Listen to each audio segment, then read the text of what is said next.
The Syrian war continues to escalate. Within a week, the picture seems to have transformed. The question now is whether Bashar al-Assad can save his regime. Two major cities have fallen to the rebels. The Syrian army is reportedly surrendering in many places. Russia and Iran continue to back Assad, but the odds are stacked against him. We look at how his defense crumbled so quickly. In Europe, a clash of the titans, America versus Russia. The foreign ministers came face to face in the same room, and fireworks followed. In India, the central bank has slashed India's growth forecast. We'll tell you why. In Bangladesh, the unelected government of Muhammad Yunus wants to erase the legacy of the country's founding father. They plan to remove the portrait of Sheikh Mujibur Rahman from currency notes. The US-China chip war is escalating, with both sides firing fresh salvos. Will Singapore go extinct? We'll tell you why Elon Musk said this. What's the mystery disease in Congo that's killing people? Hong Kong is screening travelers. Should you be worried? Why automaker Nissan says it may not survive for more than a year, and what it says about the auto industry in general, and what's with the legend of Hello Kitty? It's turned 50 and still going strong. All this and more coming up. The headlines first. China warns US to stop meddling in Taiwan. This after the Taiwanese president says he is confident of a deeper cooperation with Trump. Lai Ching-te was on a Pacific tour with stops in Hawaii and Guam. This trip left Beijing fuming as it claims Taiwan as a part of its territory. Amid calls for resignation, Emmanuel Macron says he will not step down. The French president will serve until 2027. This after the government was toppled for the first time in 60 years. Macron vows to name a new prime minister soon. Protests continue in South Korea demanding President Yoon's resignation. This week, Yoon plunged the nation into political turmoil after the announcement of martial law. The ruling party says he must be stripped of office, adds that Yoon could try to impose martial law again. Joe Biden is considering preemptive pardons for Trump critics. This includes the likes of Anthony Fauci and Adam Schiff. However, the White House is worried about the implication of this blanket move. It comes after Trump's FBI pick vowed to go after the president-elect's critics. And NASA delays its Artemis moon missions. The plan was to send astronauts back to the moon by 2026. The delay is linked to issues with the Orion crew capsule. The moon landing will not take place until at least 2027.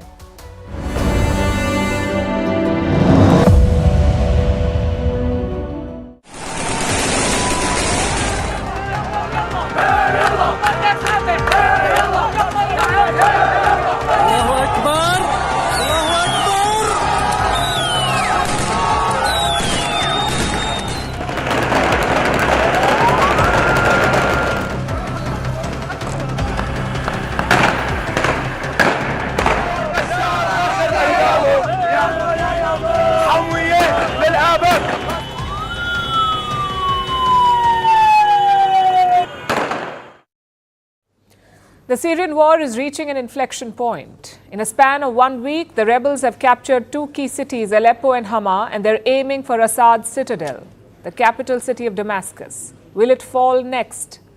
That is the question. At this point, the odds are stacked heavily against the Syrian president. The rebels have seized control of more than 200 territories. We're talking about cities, towns, villages, and military bases. The first big loss was the city of Aleppo. It is Syria's second largest city.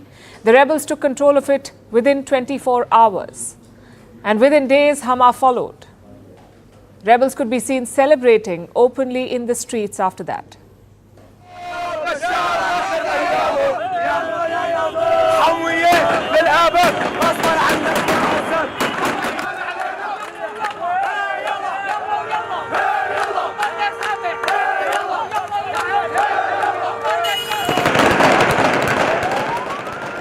Now, the rebel groups are preparing to strike the next target, the Syrian capital, the stronghold of President Bashar al-Assad.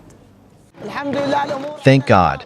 Today, the city of Hama was liberated at the hands of our heroic fighters, from al-Assad's criminal gangs who have displaced people since 13 years, and thank God, our heroic fighters are coming to him, and with God's permission, we will not stop until Damascus. Bashar al-Assad is in serious trouble. The survival of his regime is under threat, and this is not an exaggeration. Just look at what's happening on the battlefield. For 13 years, Assad has been fighting this war, pushing back against rebels and terror groups.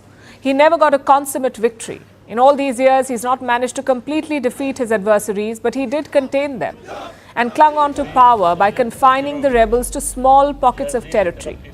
Until 10 days back, he was in control of 60 to 70% of Syrian territory. Different rebel groups controlled the remaining land, about one-third of Syria. But in the last few days, this map has been changing. 5 years after the defeat of ISIS, the rebels have regrouped, they have revived this conflict and weakened Assad's grip on power. His military was his biggest strength. He had loyal soldiers who enabled him to remain in power and in the president's chair. But now the military is being tested and outmatched. The losses in Aleppo and Hama say it all. The rebel group HTS has managed significant gains. That's the Hayat Tahrir al-Sham, HTS. It is the largest group of rebels with more than 15,000 fighters. According to some reports, they have up to 30,000 fighters. Now, the HTS poses the most significant challenge to Assad today. His army looks overwhelmed. Reports say Syrian soldiers are not even putting up a fight anymore. Many of them surrender to the rebels. The numbers are hard to confirm as the situation on the ground is volatile and reliable sources of information are few and far between. But one assessment suggests that at least 200 soldiers have been captured. These were men loyal to the Assad regime. The rebels have also seized their weapons and ammo. We're talking about a significant stockpile, enough for the rebels to sustain this fight for months, if not years. But the Assad government is putting up a brave face. The defense minister has spoken. He says the losses in Hama are, and I'm quoting, temporary and tactical.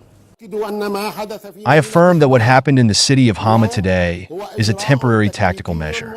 Our forces remain positioned around the city of Hama, fully prepared and ready to carry out their national and constitutional duties.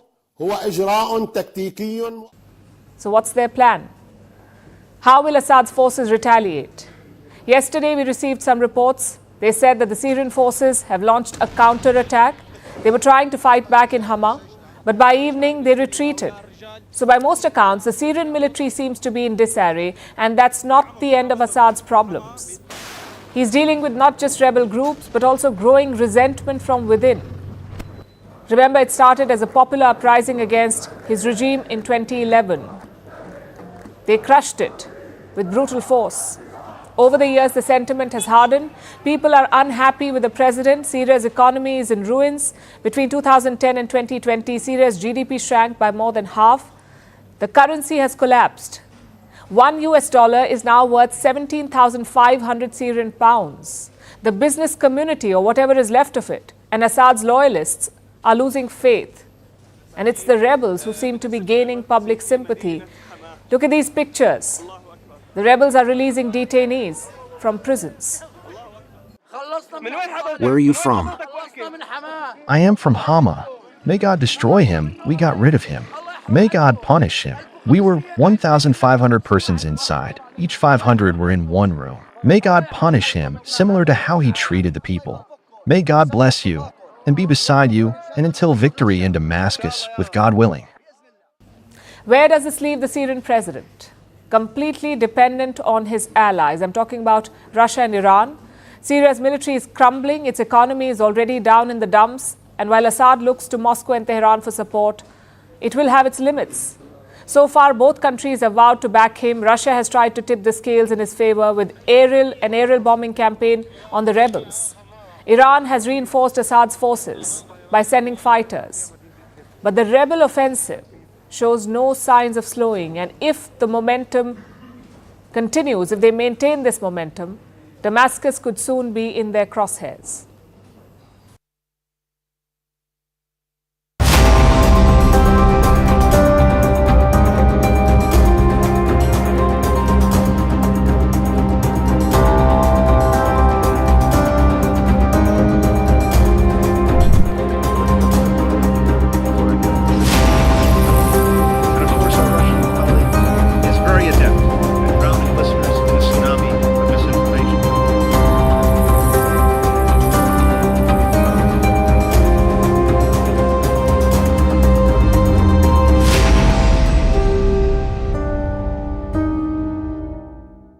Imagine Superman and Lex Luthor in the same room.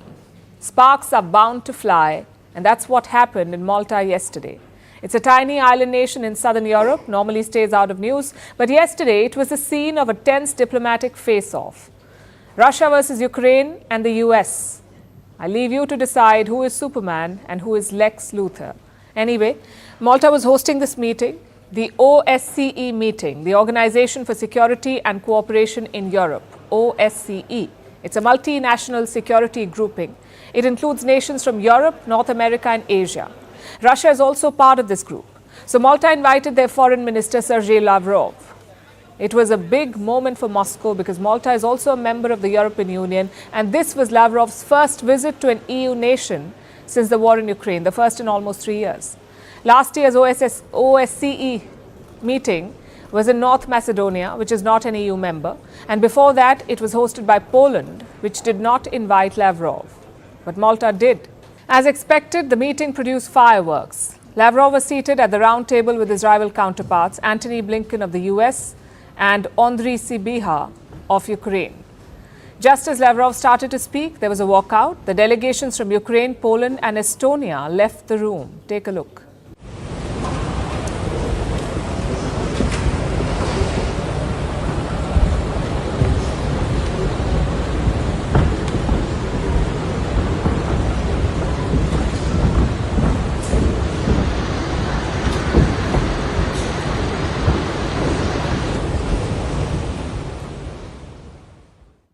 That left Blinken and Lavrov. The Russian foreign minister took aim at NATO. He said the alliance needed a new enemy after the disgrace in Afghanistan, hence they were targeting Russia. He also accused NATO of starting a new Cold War. After that, it was Blinken's turn to speak. Though Lavrov did not stick around for that, he left immediately after his speech, something that the US diplomat did highlight. The US and its allies threw it all away, as well as the anti-ballistic missile treaty and intermediate range and shorter range missile treaty. And the question is, what for? The answer to us is obvious. In order to return NATO to the political spotlight. After the Afghan disgrace, there was a need for a new common enemy. And the result is a reincarnation of the Cold War, only now with a much greater risk of it moving into a hot stage. Now, I regret that our colleague, Mr. Lavrov, has left the room, not giving the courtesy to listen to us as we listen to him. And of course, our Russian colleague is very adept at drowning listeners in a tsunami of misinformation. Let's talk about escalation. Let's talk about the introduction of North Korean forces into Europe. Let's talk about the use of intermediate-range ballistic missiles to attack Ukraine. A feisty statement from Antony Blinken. But let's be honest here, the scales have firmly tipped in Russia's favor. Blinken is an outgoing Secretary of State. His government tried very hard to isolate Russia. But Moscow is anything but. Just look at Lavrov's engagements in Malta. He met the foreign minister of Slovakia and also the foreign minister of Hungary. Both these countries are members of NATO and the EU. Yet they're talking to Sergei Lavrov of Russia. Plus, Russia knows that Donald Trump is coming to the White House. He has promised to end the war in Ukraine. He's also hinted at cutting off military aid to Kiev. That gives Moscow the upper hand. Vladimir Putin knows how to deal with Donald Trump, how to press the right buttons. We saw an example of that this week. Foreign Minister Lavrov gave an interview to American journalist Tucker Carlson. Now, Carlson is a huge Trump fan. He spoke at Trump rallies during the campaign. His name was also doing the rounds for a cabinet post. In February this year, Carlson interviewed Putin. And now he's spoken to Lavrov. Listen to what the Russian diplomat said about Trump. What do you think of Donald Trump? My impression, he's very friendly in, discussions, but this does not mean that that he is pro-Russian, as some people try to present him. The amount of sanctions we received under the Trump administration was very, very, very big. Lavrov also spoke about Russia's recent military operations, including the ballistic missile attack. He attributed it to Joe Biden's decision last month. The US president allowed Ukraine to strike deep inside Russia, so Lavrov says Russia had to respond. The United States and the allies of the United States, who also provide this long-range weapons to the Kyiv regime, they must understand that we would be ready to use any means not to allow them to succeed in what they call strategic defeat of Russia. So the message which we wanted to sell by testing in real action this hypersonic system is that we will be ready to do anything to defend our legitimate interest. The last 2 days sum up where things are. When the war broke out, the West was united in opposing it. Russia was locked out of forums like the OSCE. Last year, Lavrov called it an appendage of NATO and the EU. Earlier this year, Russia's parliament passed a resolution against it. OSCE was called anti-Russian and discriminatory. But yesterday, Sergei Lavrov spoke at the same forum. Not only was he invited, he had meetings with other NATO members. It tells you how the pendulum has swung. Western unity is crumbling, Donald Trump will accelerate it, and Putin will be waiting to cash in.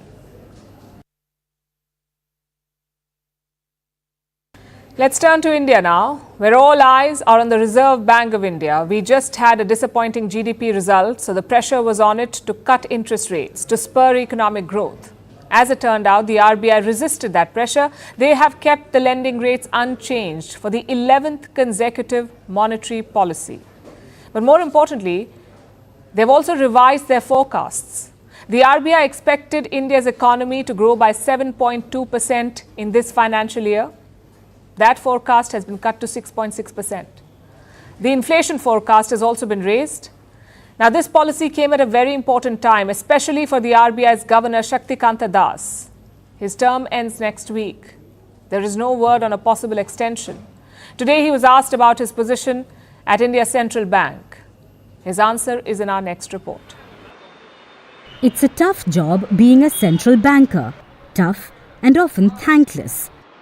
You don't get credit when the economy booms, but you get the blame when it tanks. Just ask Shaktikanta Das, the governor of the Reserve Bank of India. He was under immense pressure this week. India's latest GDP numbers turned out to be disappointing. A mere 5.4% growth compared to RBI's 7% forecast. So everyone asked the obvious question, will the RBI reduce interest rates? Well, today we got the answer. A resounding no.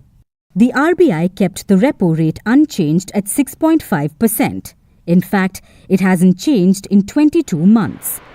The repo rate is the interest on loans given by the RBI to commercial banks.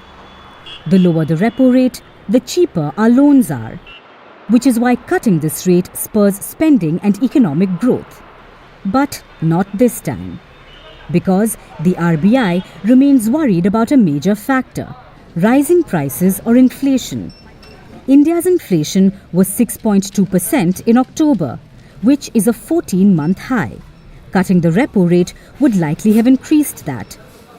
So the RBI had a choice. Play it slow and safe, or risk a spike in inflation. The RBI governor chose the safe option.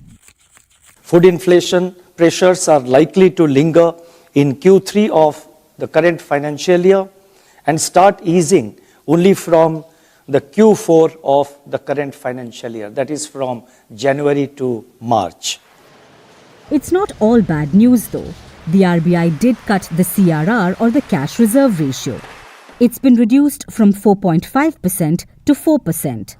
The CRR is the portion of total deposits that banks are required to maintain as cash. The rest can be given away as loans. The lower the CRR, the more loans the banks can give. It's not as effective as an interest cut, but it shows the RBI has one eye on growth. But will this be enough to restore India's economic boom? Perhaps not, because the RBI has also revised some forecasts. Earlier, it expected India to grow by 7.2% in this financial year. That has been cut to 6.6%. There's some hope that government spending will pick up in this quarter. But the RBI governor flagged some challenges, like global supply chain issues, conflicts and war in Europe and West Asia, and of course, sticky inflation. The RBI had projected inflation to be 4.5% in this fiscal year. That's been hiked to 4.8%. The main worry is food prices. Indian crops remain vulnerable to climate shocks and extreme weather events. As a result, food prices are volatile. But beyond the forecasts and interest rates, the monetary policy was important for another reason. The RBI Governor Shaktikanta Das's tenure expires next week. But there's no word on a possible extension. Das was asked about this today. Have you heard anything from the government so far, whether you are continuing this term? Okay, I'm not giving you any headline, and I think it's better we stick to monetary policy. The RBI is expecting growth to pick up in the second half of this financial year. That would certainly settle the nerves. If not, it would set the stage for a crucial monetary policy meet in February next year. The question is, will Shaktikanta Das be around till then? On to Bangladesh now, a country which is struggling to define its identity. After Sheikh Hasina's exit, Mohammad Yunus was put in charge. He was supposed to stabilize the country. Instead, he seems more focused on political theatrics. Since taking charge, Yunus has deepened divisions, particularly with India. He has ignored New Delhi's concerns over attacks on Hindus, and now there's a fresh provocation. Yunus has recalled 2 Bangladeshi diplomats from India. He's also trying to erase the legacy of Sheikh Mujibur Rahman. The founding father of Bangladesh is being sidelined. His portrait on currency notes is set to be replaced by graffiti. Here's a report. Not long ago, Bangladesh was hailed as an economic miracle. Its rapid growth inspired the region. But today, the story is starkly different. Bangladesh finds itself adrift, struggling to find direction after Sheikh Hasina's ouster. Months after her removal, efforts are underway to erase the legacy of her father. That's Sheikh Mujibur Rahman, the founding father of Bangladesh. He's now being sidelined. His photograph is said to be removed from the nation's currency notes. The interim government, led by Mohammad Yunus, is said to be behind this move. The Bangladesh Bank has been tasked with designing new notes. What's driving these changes?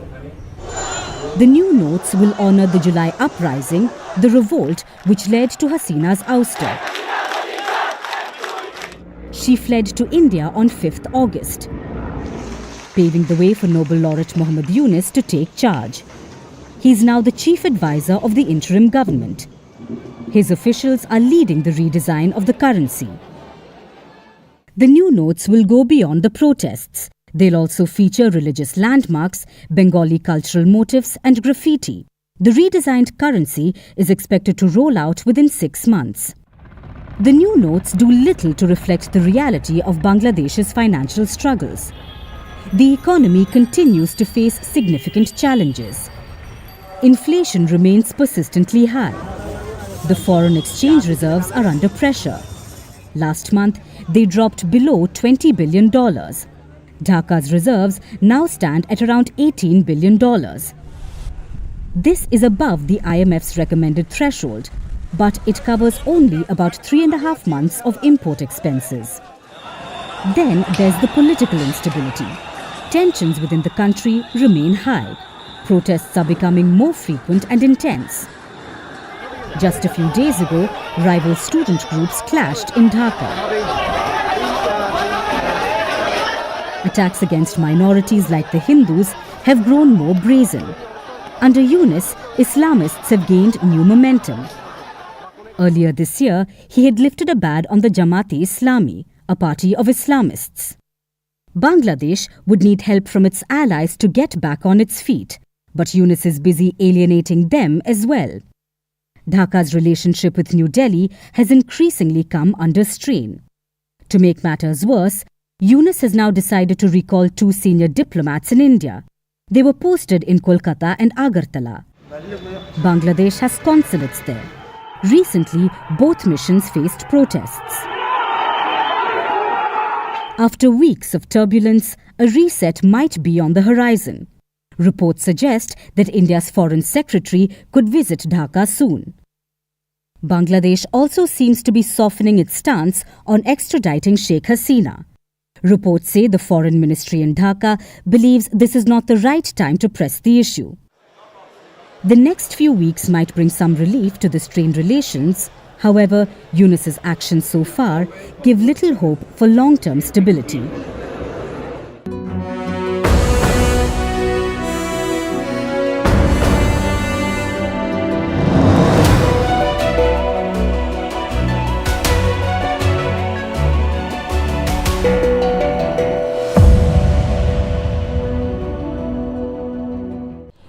Taking Hama, after taking Aleppo, I mean, how significant is this for you right now? From a military perspective, what comes after Hama will not be the same as what came before. However, I prefer not to be overly optimistic during the battle. I like to remain cautious and vigilant to avoid complacency and ensure we don't suffer losses while believing we are safe. What comes after this? What's after Hama? The course of the battle, as for the secrets of the battle, let's leave them to the unfolding events. You will witness them in reality, which is better than discussing them now. In a matter of days, you have taken major cities. What's changed? How are you able to do this now? In recent years, there has been a unification of internal opinions and the establishment of institutional structures within the liberated areas of Syria. This institutionalization included the restructuring within military factions. They entered unified training camps and developed a sense of discipline. This discipline allowed them, with God's guidance, to engage in a battle in an organized manner. The progress and execution of plans have been swift, with clear communication and adherence to commands. They stop where they should stop and withdraw where they should withdraw. The revolution has transitioned from chaos and randomness to a state of order, both in civil and institutional matters and in military operations alike. Some believe this is happening because the allies of the Assad regime, the Russians, Hezbollah,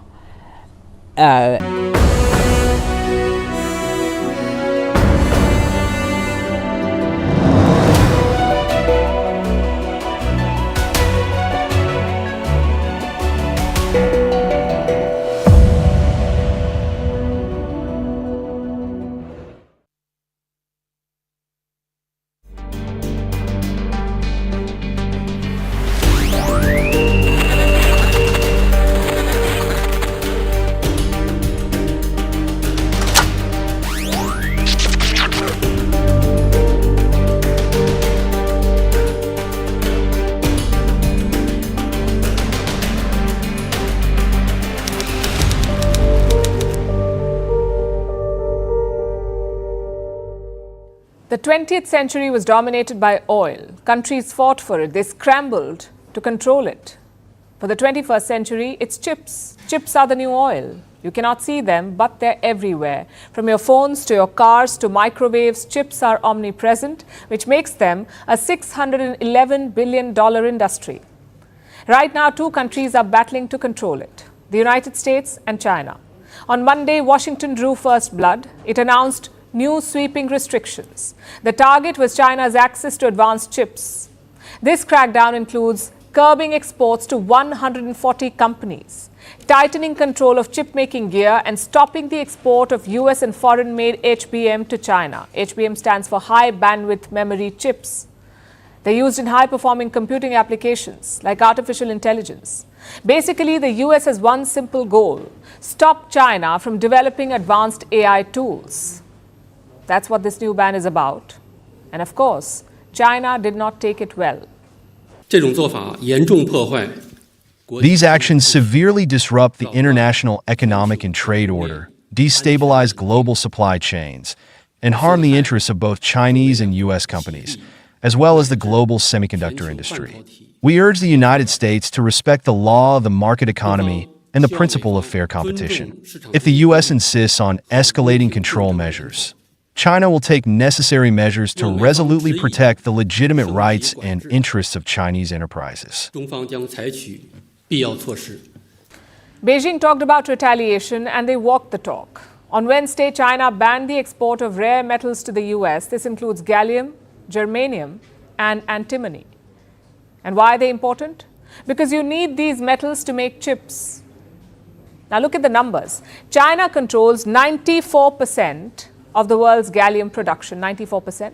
It also controls 83% of germanium production, and China is the largest producer of antimony. So Beijing played to its strengths, curbing the export of these metals to the US. It's a drastic escalation, but it's not the first. The Biden administration has long tried to curb China's chip abilities. In fact, this is the third crackdown in 3 years, and it may get worse in the months ahead because Donald Trump is set to take charge in Washington. He too has a hawkish stance on this issue. Washington has two major worries at this point. One, advanced artificial intelligence tools.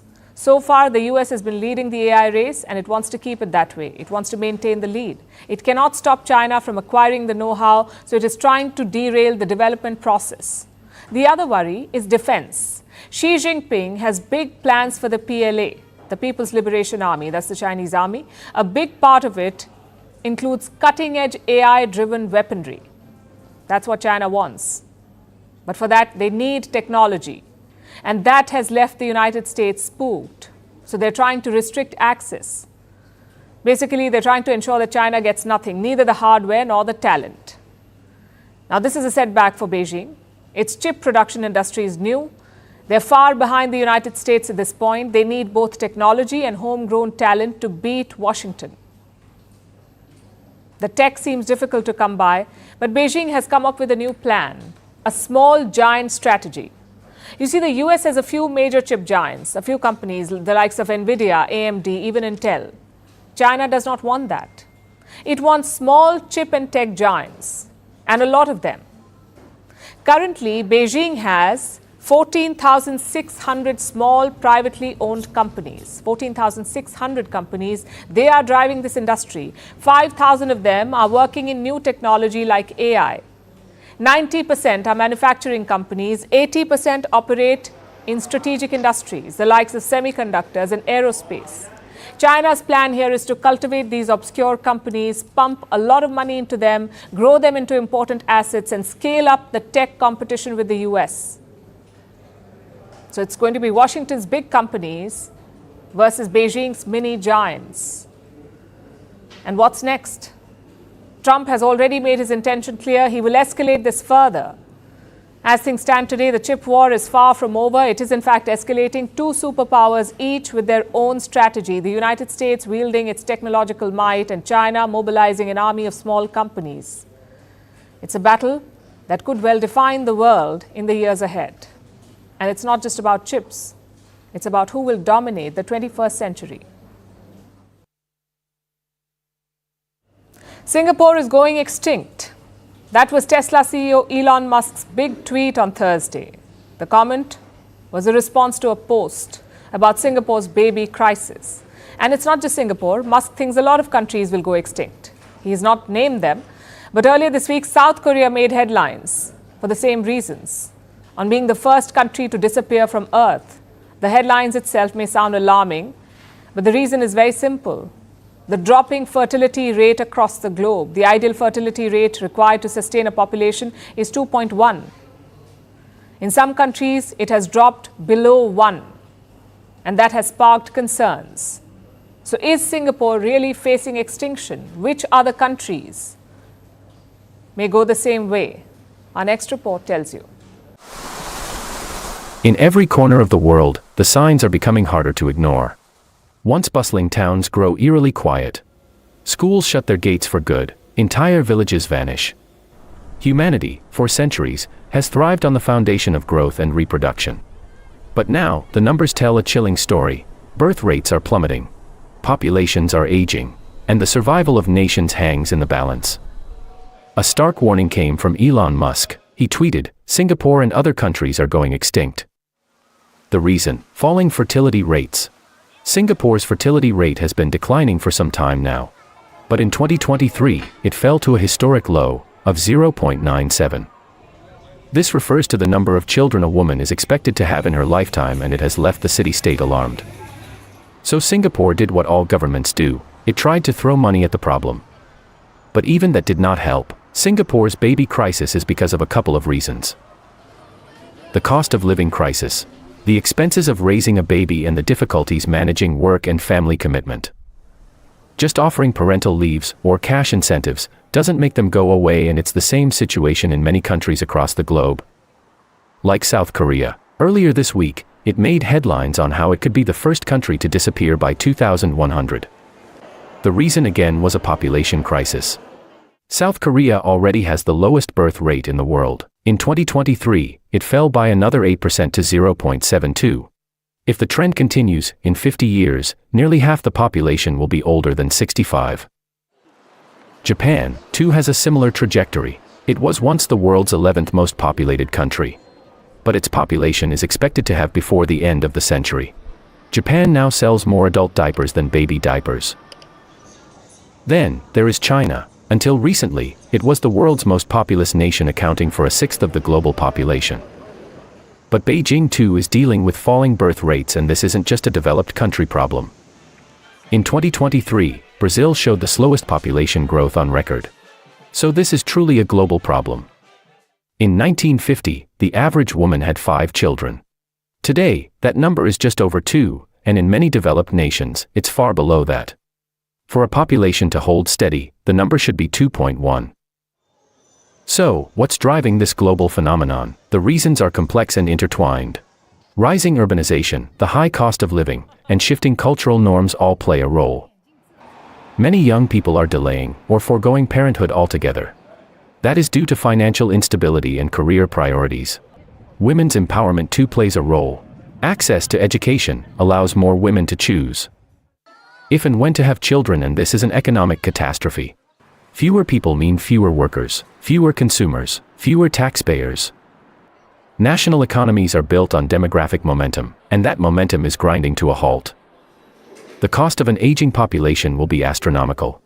Healthcare systems will buckle, pension funds will collapse, economic growth will stagnate. Governments are throwing money at the problem. Tax breaks, incentives, more leaves. But money cannot create babies. Governments need to understand, it isn't just about creating children, it's about creating a world where people feel they can. Or else, civilization as we know it, could run out of people.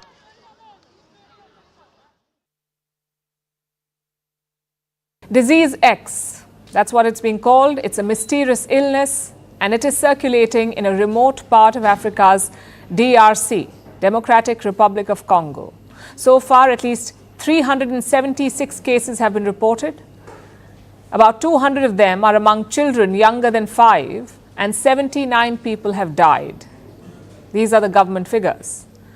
But some reports say that the actual numbers are much higher, more than 140 deaths. Yet no one knows how this disease spreads, what causes it. Some nations are taking proactive measures. Hong Kong, for instance, has tightened airport screenings. Japan has issued a travel advisory, and international health authorities are scrambling to find answers. This outbreak has renewed concerns about the next pandemic. So how worried should you be? Here's the report. It all started on October 24th in the Kwango province of the Democratic Republic of Congo. The first patient fell ill. They displayed flu-like symptoms with fever, headache, cough, breathing difficulty and anemia. Soon, others followed. So far, at least 376 people have fallen sick. Out of this, about 200 are children younger than 5 years. At least 79 patients have died. That's the government figure, but as per some reports, at least 143 people have been killed, while dozens are falling sick. The disease remains a mystery. It's being called Disease X. It wasn't until December 1st that the national government was notified. Ever since, they have been scrambling to find answers. Il semble une maladie de type respiratoire. it looks like a respiratory type illness. I said, it looks like. We only received the alert 4 or 5 days ago, so don't think that in 4 or 5 days we can already identify the mode of transmission. Is it a waterborne disease? Is it a waterborne bacterium? Is it a cough-borne respiratory disease? I can't answer these questions yet. We are really on maximum alert. We need to confirm through the diagnostics the suspicions around whether the unknown disease is a respiratory infection. Testing is still underway, but it's a race against time.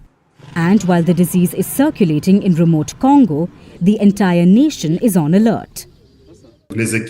The teams are engaged, and when we have the diagnostic results, we can better deal with the situation, steer our interventions, because for now there is no precise diagnosis. It's hard to say whether it is a viral or bacterial illness, but we hope that in the next 24 to 48 hours the lab tests will tell us. International health authorities like the World Health Organization are desperate to find answers as well.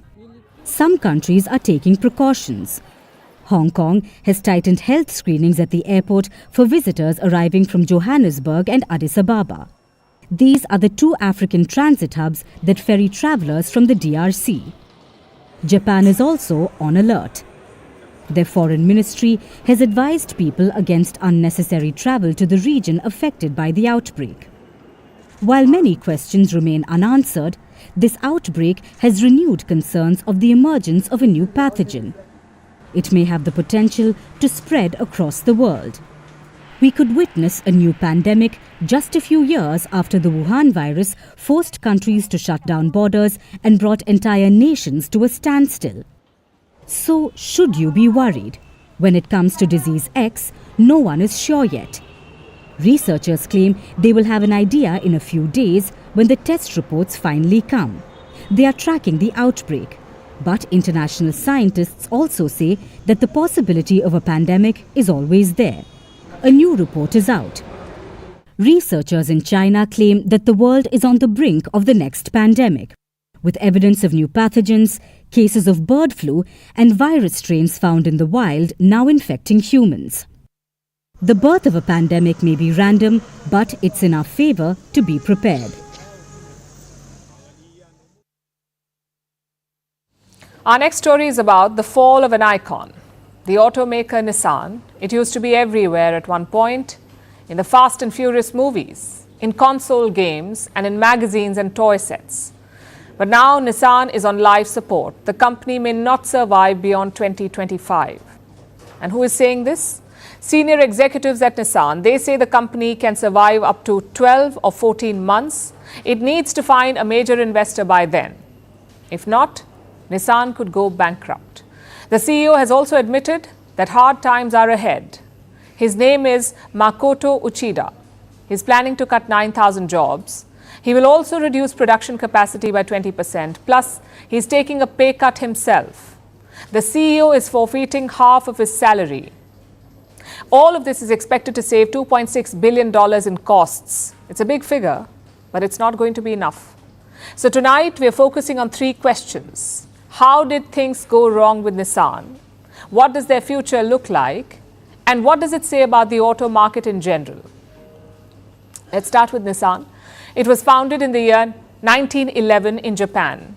Today, they are the 9th biggest auto company in the world. In many ways, Nissan was ahead of its times. They introduced the first mass-market electric vehicle back in 2010, the Nissan Leaf. They also had a sizable foothold in China and the US, their 2 main markets. Then how did things go so wrong? Well, Nissan faced 3 main problems. The first was leadership. For almost 18 years, the company was led by one man, Carlos Ghosn. But in 2018, he was arrested in Japan. He was accused of financial fraud at Nissan. Ghosn was placed under house arrest, but he later escaped to Lebanon, and that too by hiding himself inside a box on a plane. Clearly, that episode destabilized Nissan. Ghosn's successors could not crack the code, so leadership or the lack of it was a major problem. The second problem was a failed bet on EVs. Like I said, Nissan had EVs in 2010, but they could not keep up with Tesla or their Chinese rivals. The design, the technology, all of it was slightly outdated. Plus, Nissan did not have hybrid models. These are cars that use both fuel and batteries. That's why hybrid. A lot of customers find EVs too expensive, so they buy hybrids instead. But Nissan could not tap into that market either. As a result, sales plunged. Nissan sold 3.3 million vehicles last year, which is 40% down from 2017. Same with the share prices. Nissan is almost 47% down in the last 5 years. It has lost $30 billion in market value in under a decade. Then we come to problem number 3. The loss of a major partner and shareholder. The French automaker Renault. Renault saved Nissan from bankruptcy in 1999. They bought a 43% stake in Nissan. But 25 years later, Renault is leaving the partnership. They're selling their stake, which has left a big financial hole. Now, those are the 3 reasons for Nissan's downfall. Leadership issues, inability to compete with modern EV makers, and the exit of a long-time partner. That is why they're sinking. Which brings us to the second question. What does the future look like? Well, simply put, Nissan needs to find a new investor, someone who can scoop up the Renault shares, someone who can inject some cash to keep things running, and a number of names are doing the rounds. Among them is Honda. Nissan and Honda already have an EV partnership. Perhaps that could evolve into something more, something bigger. And now to the final question. What does this say about the auto industry in general? That it's going through a churn, that much is clear. The old boys are struggling to keep up with the new ones. By old boys, I mean the likes of Volkswagen and Nissan. The new ones are Tesla, BYD, Rimac. Volkswagen has reported a 60% drop in profits. They're thinking about shutting down 3 plants in Germany. Another victim is Stellantis, the makers of Jeep, Fiat, and Citroën. Their car sales were 20% down compared to last year. So the Stellantis CEO resigned on Sunday. Meanwhile, the newer car companies are thriving. Just look at the top 5 automakers by market value today. Tesla is at number 1. BYD is at number 3. You have Ferrari at number 4, but they don't count as a mass market car. So going forward, expect major changes in the auto sector. Government regulations are changing, customers are changing, and so is automotive technology. Companies that adapt will end up surviving. Those that do not will perish or be gobbled up. Let's see which fate awaits Nissan. The year was 1974. Yuko Shimizu, a 24-year-old illustrator, started working for Sanrio. It's a Japanese company. It specialized in strawberry prints. But Sanrio wanted to create another design, something different. So they gave Shimizu a new brief. And it was just one word, kawaii, which is Japanese for cute. So Shimizu put pen to paper. She drew a bubble-headed, bow-wearing, dot-eyed character. And so it began. Hello Kitty was birthed. This week marks 50 years since. But Hello Kitty shows no signs of aging and no signs of slowing down. She made her debut on a coin purse. But by midlife, she has become a pop icon, an enigma, and most of all, a business empire. Apart from apparently reading and baking, Hello Kitty makes about $4 billion annually. More than 50,000 different Hello Kitty items are sold across 130 countries, and just about anything goes. From dumplings to pet collars, from electric guitars to gold pendants. Hello Kitty has collaborated with Adidas, Swarovski, and Balenciaga. She has been the face of themed restaurants, amusement parks, museums, bullet trains, and panic-inducing McDonald's Happy Meals. She has been a UNICEF ambassador and a special envoy for Japan's foreign ministry. Avril Lavigne sings about her, Lady Gaga wears her, and King Charles wishes her birthday. This is the lasting power of Hello Kitty. After Pokemon, she is the second highest grossing media franchise in the world because she is the so-called CEO of Super Cute. And let's be honest, cuteness alone has not raked in $80 billion in all these years. That's how much money Kitty has earned in her lifetime, $80 billion. This has required some shrewdness as well. And it's a lesson in brand building. So let's focus on 3 big takeaways. First, smart business expansion. Years ago, Sanrio focused on selling Hello Kitty products in its own stores, but the profit margins were small. So by 2008, they licensed Hello Kitty and they did it aggressively. This meant far less risk. The same control of Kitty's image, but billions in royalties. The second takeaway is right target audience. Like most successful brands, Hello Kitty has tried to attract young fans, and this is essential because as they grow older, they carry the brand with themselves. They transfer it to their kids. So there are Hello Kitty toys for kids, Hello Kitty, the TikTok sensation for teens, and for adults, Hello Kitty makeup lines in Sephora, marathon races in Singapore, and basketball mascots in the US. Which brings us to the next strategy, adaptability. About a decade ago, Kitty's appeal began waning. Sales were shrinking. Back then, Kitty earned about $5 billion a year. Within a few years, that number has reduced by $1 billion, but it has stayed pretty much constant ever since. Because Hello Kitty continues to adapt. She's expressionless. She's non-threatening. She's open to interpretation. So she can integrate with most brands, which is a perfect money-making machine, even if that machine needs repairs every now and then. Now you may say, a lot of other brands use all these three tactics, like Pokemon, Mickey Mouse, and Star Wars. And that is true. But what sets Hello Kitty apart is her paradox. She is inherently simplistic in terms of design. It is just a few basic shapes put together. She is cheap to reproduce. And she's easy to recognize. But she's hard to get to know. As per the company storyline, Kitty may have been born in Japan, but she lives in London. Plus, Kitty is not a cat. Apparently, it is a girl. Which is why Kitty is not an it, but a she. And she may be a mouthless face, but most fans see her as an empowering symbol, knowing that cuteness can seem frivolous, but it is also a soft power. While Hello Kitty wields it, in all likelihood, she will not be saying goodbye anytime soon.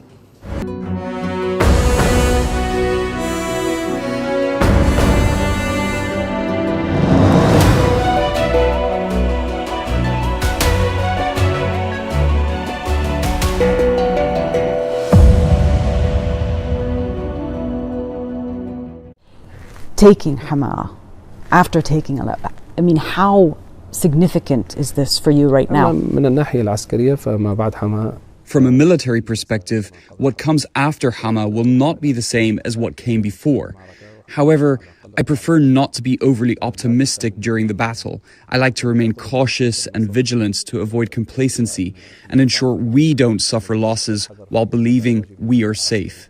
What comes after this? What's after Hama? The course of the battle, as for the secrets of the battle, let's leave them to the unfolding events. You will witness them in reality, which is better than discussing them now. In a matter of days, you have taken major cities. What's changed? How are you able to do this now? In recent years, there has been a unification of internal opinions and the establishment of institutional structures within the liberated areas of Syria. This institutionalization included the restructuring within military factions. They entered unified training camps and developed a sense of discipline. This discipline allowed them, with God's guidance, to engage in a battle in an organized manner. The progress and execution of plans have been swift, with clear communication and adherence to commands. They stop where they should stop and withdraw where they should withdraw. The revolution has transitioned from chaos and randomness to a state of order, both in civil and institutional matters and in military operations alike.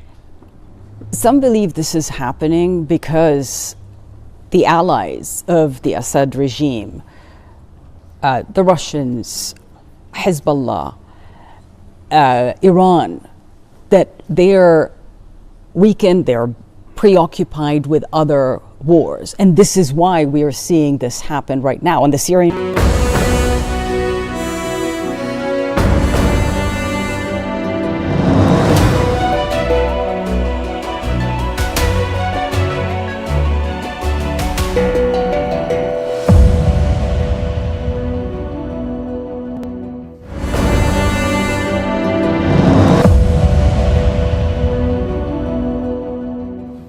We're heading towards a new year, so it's time to dust out the old listicles and top 10 reports. News channels have always done it, but now even music companies are on board. I'm talking about Spotify. It's the largest music streaming platform in the world. Every year, Spotify releases a curated report for each user. It's called Spotify Wrapped. It tells you how much time you spent listening to music, which artists you listen to the most, and what genre fit your mood this year. 2024 Spotify Wrapped is out, and people have pointed out something interesting. This time, Spotify used artificial intelligence to make their annual report. The result? Some pretty funny and weird messages. Take a look.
And now it's time for Vantage Shots, images that tell the story. Georgians complain of police brutality as pro-EU protests enter their second week. India successfully launches a pair of European satellites into space from Sriharikota, and Joe Biden lights up the national Christmas tree for the last time as US president. Finally, we're taking you back in history. On this day in 1917, Finland became independent. The country was part of the Russian Empire from the 1800s. It decided to break away after the Bolshevik Revolution in Russia. Differences have only widened since then, with Finland joining NATO in 2023. We're leaving you on that note. Thank you for watching. Have a great weekend.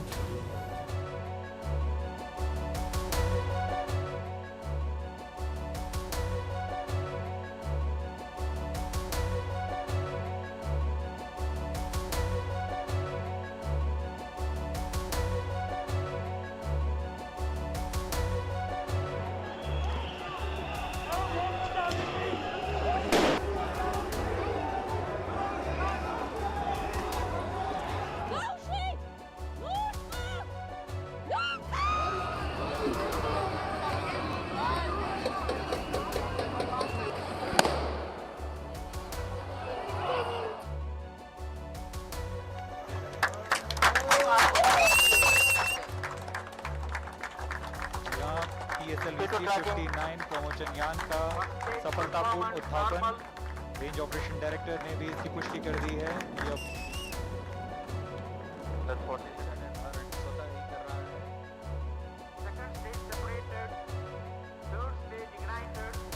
और यहाँ द्वितीय चरण अपना कार्यकाल सफलतापूर्वक समाप्त कर 2, 1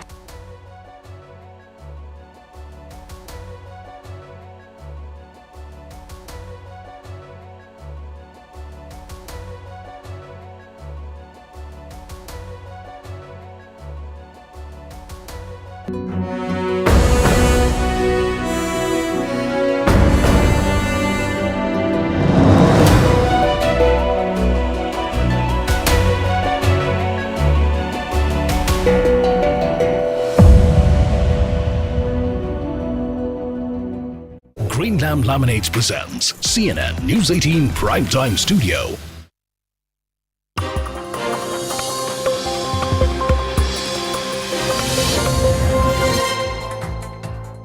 Good evening, this is Brass Tacks. We're coming to you live from the CNN News 18 Primetime Studio presented by Greenlam Laminates. I'm Zaka Jacob.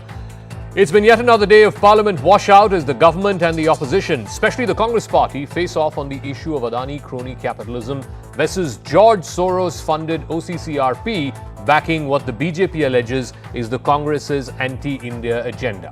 It is like each side, whether it's the Treasury benches, that's the ruling party, or the opposition benches, the opposition parties, they seem to have found their own convenient issues to beat the other side with. Now, what's happening in the process is that neither side is answering the very grave allegations that have been leveled against it by the